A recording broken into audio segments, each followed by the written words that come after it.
Hello and welcome back to the Ocarina of Time. So we have just been voluntold to go help out the Great Deku Tree. So now we are going to do that. This is our first dungeon. And this is our first enemy inside the dungeon. So this is a Deku Baba. You can cut them down to get Deku sticks. You saw that when I attacked it, it went up into a rigid upright form. But if you wait for it to limber back up and defeat it like this, it will drop a Deku Nut. So these are widely valuable throughout a good portion of the game. They're not necessary, but can make a lot of things very much easier. And it did just explain that you can throw it on the ground and stun enemies. There's other uses for it that I'll show off later in the game, but just go like this. See, and it just freezes them.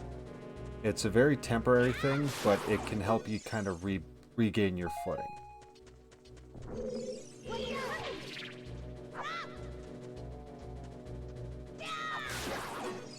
So yeah, as you saw, if you let the Dekus limber back up, they will continue to drop these. And I always recommend trying to do that because you can never have enough of these things. They're a very underrated tool in this game. So, look at this wall. The vines growing on it give it a rough surface. Maybe you can climb it, Link. So, yeah, quick short explanation. We can climb this thing. I can hear the enemies scritching above. Those are skull waltulas. Don't touch it. Thanks, Tips. So yeah, we're gonna have a way to deal with them, but if I just climbed up there, it would just attack me and knock me off the wall. So we need a solution for that. Once again, Navi is explaining what the sign told us in the last episode. Pay attention to the action icon. It'll show you what to do. So this guy... so please forgive me, Master. I'll give you a clue. Will you let me go? When you jump off a high cliff, if you hold forward on the control stick, you will roll to the ground when you land, and won't get hurt from the fall. I can't guarantee it will work, though, if the cliff is really, really, really high. So, yeah, that's going to be a basic traveling mechanic. I'll use it a lot, and I'll use it in instances where I am not going to be able to roll. Now we have a room with a platform. When we jump across this, you gotta go quick, otherwise it falls out. You have to crawl on those vines. We'll climb up here, because there is a chest. Not an important one, I'm pretty sure it's a heart or... yeah. A heart or a blue rupee is usually what you'll find in most random chests. And now we get to open up our first big chest of the game. And we now have the fairy slingshot. So we can set it to one of our C buttons. You press the C button to take it out, hold it so that you can aim with a seed drawn, and then once you release it, and once you're lined up with your aim, you can release it and it flies. So we're going to equip that right away. And this is how you're supposed to get back out. Helps if I could aim. And we have an exit. A little bit of grass. And these are the Deku seeds. So these are the ammunition that you're looking for when you need to restock. And we'll make our way back through. This enemy does not respawn, so don't need to worry about traveling back. And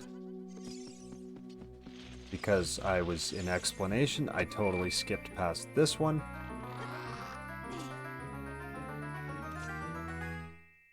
And it is the dungeon map. So now in the bottom right corner, you see that we have a map.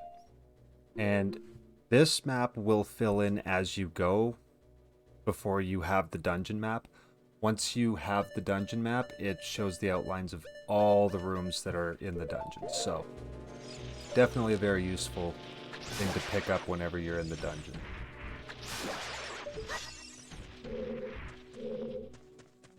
And more Deku seeds. There's one more scritching right up there. And a rupee. Those are always nice to collect early game. Throughout the game, you generally won't struggle too much to find rupees or most restockable items. One that comes to mind as an exception we will encounter later on.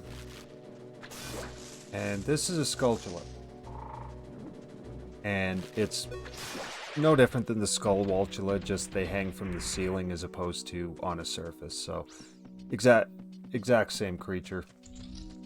You wait for them to expose their soft underbelly, and that's when you shoot them. Try to shoot them when they're facing you, then they just swing back and forth because they have impenetrable armor. And another Deku stick. And now our third big chest of the dungeon. Nice thing about this dungeon is it's short, it's just kind of getting you into the swing of things. But we've now picked up the compass. So in the map in the bottom right corner you can see 3 things have been added.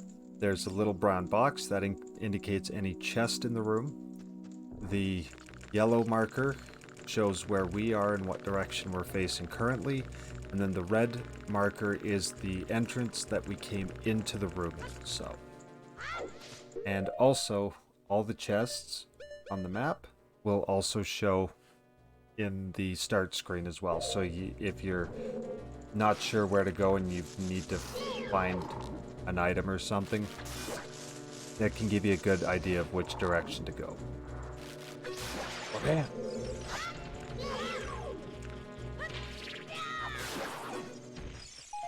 Okay. Didn't really need a Deku stick. I probably should have tried to get another 5 Deku nuts from it, but that's okay. This does not have to be done perfectly. So we're going to jump on the platforms, and you've been hearing it scritch around while we've been in this area. This is a golden Skulltula.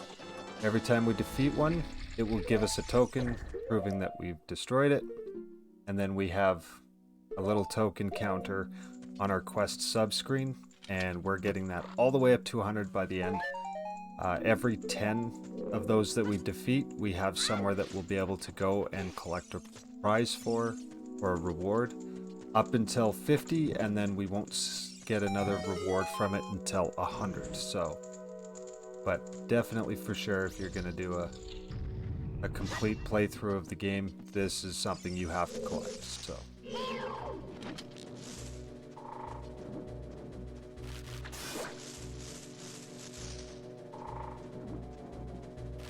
And there we go.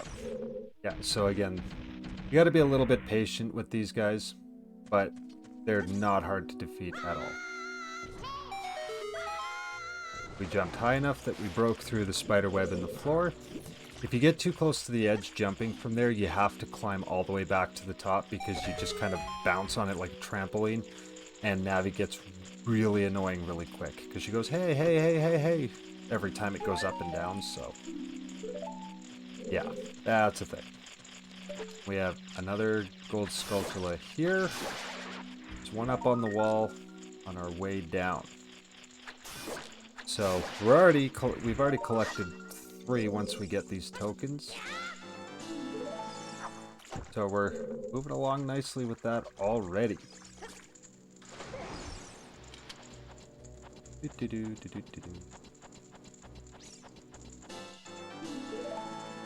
There we go.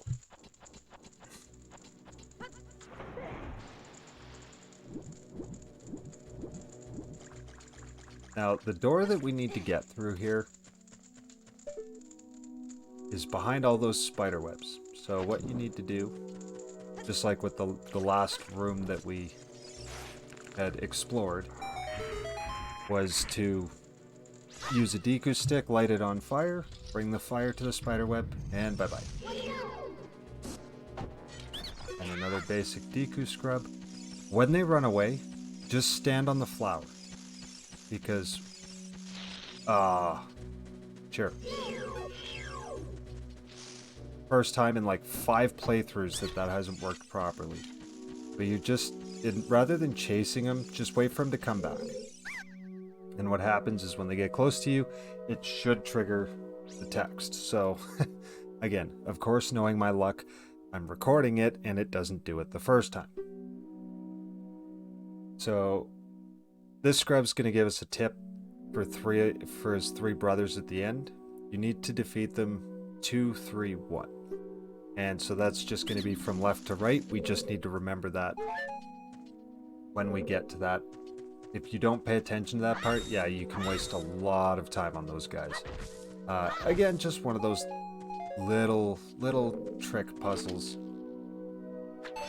And these eye switches we will see regularly throughout the game. They're always the same indicator. You need to shoot it and it'll activate whatever it's hooked up to. So now we're gonna go dive into the water. So we don't really swim, we wade water on the top, and then you can pick points to dive.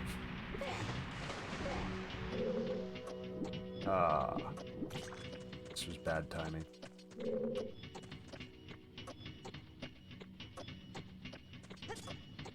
So, wait for this platform to come back so that we can roll under the spiky bar. You don't lower the water, obviously you just hit the spike bar and it knocks you into the water. Not really a brain buster on that one.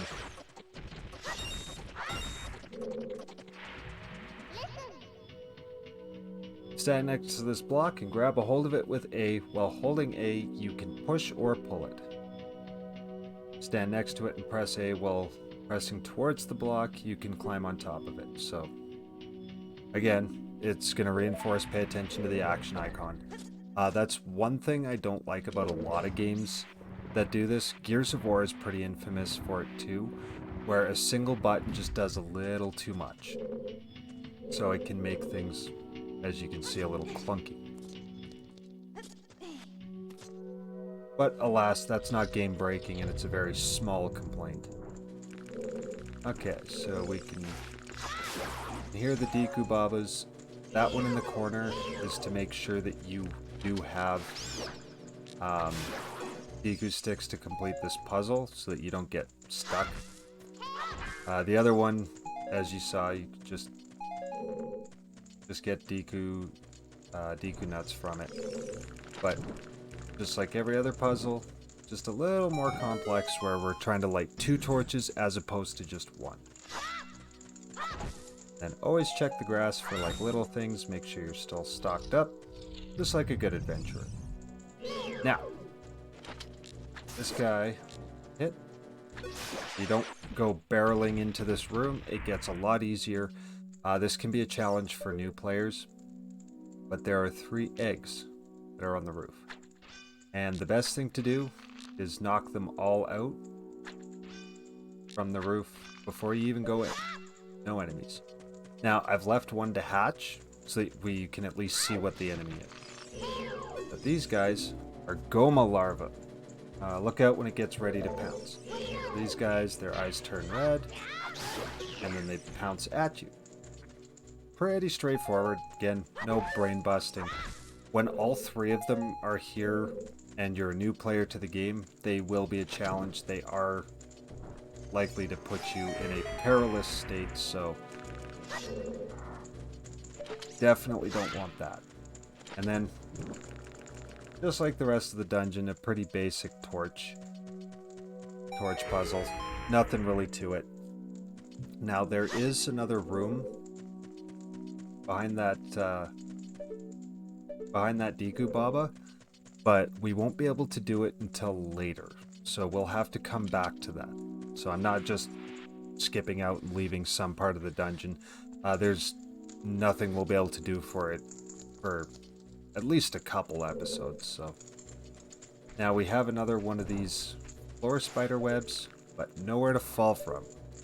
So big shocker, we are going to do the same puzzle again.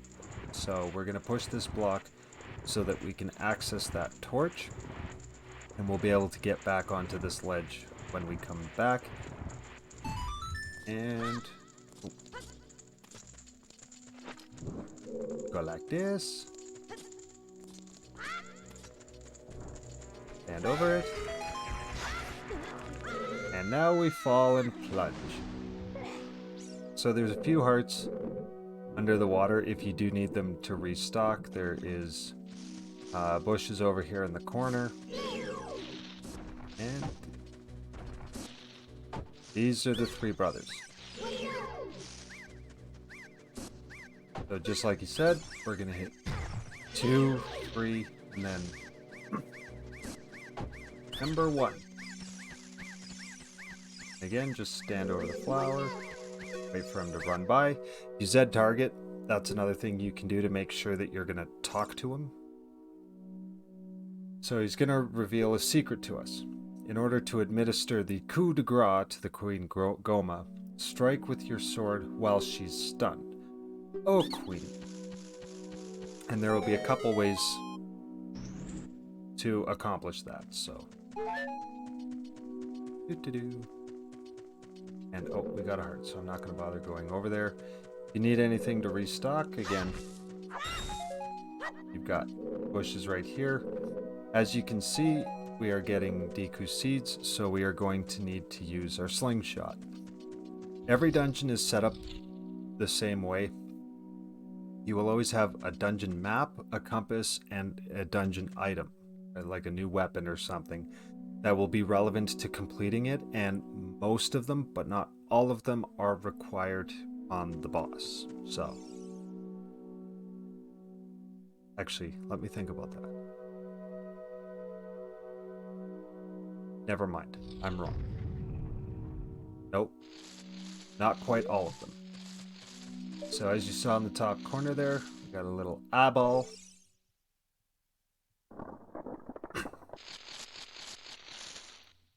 So this is the armored arachnid, parasitic or armored arachnid Goma.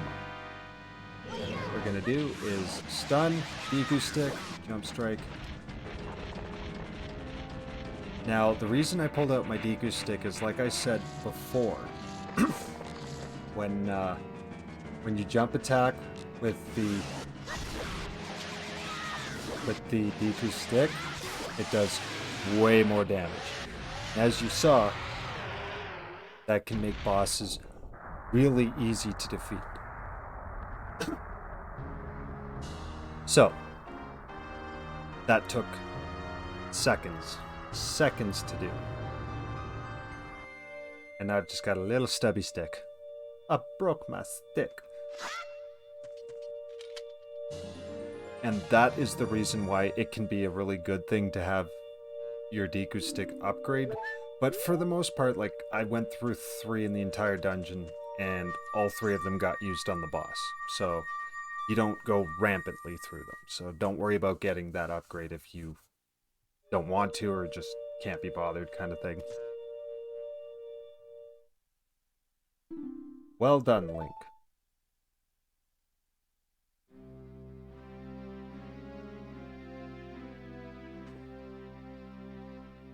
Thou hast verily demonstrated thy courage. I knew that thou wouldst be able to carry out my wishes. Now I have yet more to tell you. Wouldst thou listen? I'm going to say yes. This is where I'm going to come with the caveat. I may not read all of these because some of the stories towards the beginning of the game are quite long, but in the interest of keeping the atmosphere, I'll read these ones. Now listen carefully. A wicked man of the desert casts this dreadful curse upon me.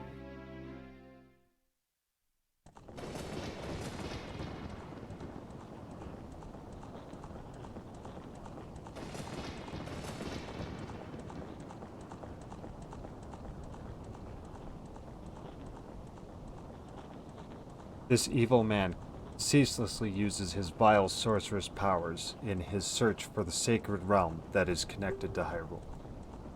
For it is in that sacred realm that one will find the divine relic, the Triforce, which contains the essence of the gods.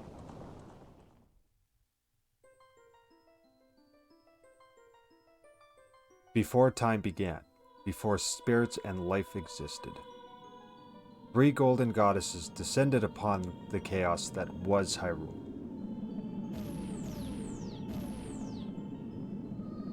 Din, the goddess of power.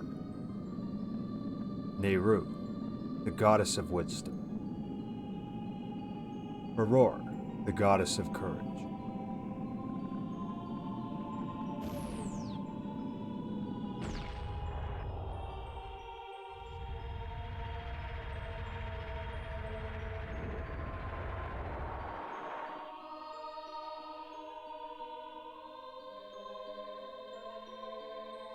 Din.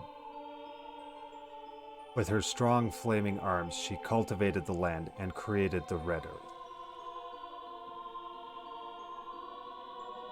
Nehru poured her wisdom onto the earth and gave the spirit of law to the world.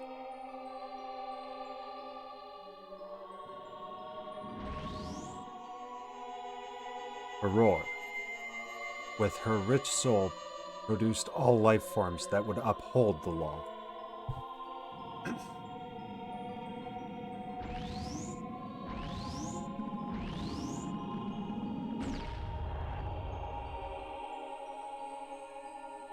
The three great goddesses, their labors completed, departed for the heavens, and golden sacred triangles remained at the point where the goddesses left the world. Since then, the sacred triangles have become the basis of our world's providence, and the resting place of the triangles has become the sacred realm.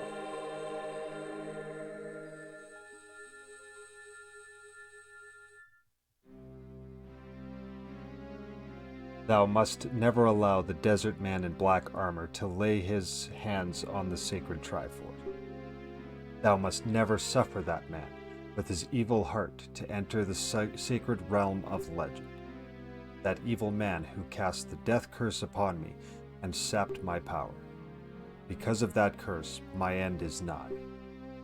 Though your valiant efforts to break the curse were successful, I was doomed before you started. Yes, I will pass away soon, but do not grieve for me. I have been able to tell you of these important matters. This is Hyrule's final hope. Link, go now to Hyrule Castle. There thou will surely meet the Princess of Destiny. Take this stone with you, the stone that man wanted so much that he cast the curse on me. Now we're going to receive one of these spiritual stones.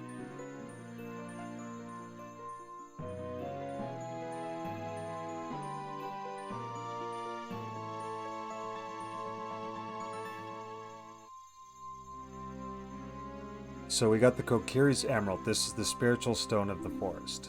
Now, without the long explanation, these are the relics that we're going to receive for the first portion of the game. Most people will know how many there are. If not, there's 3.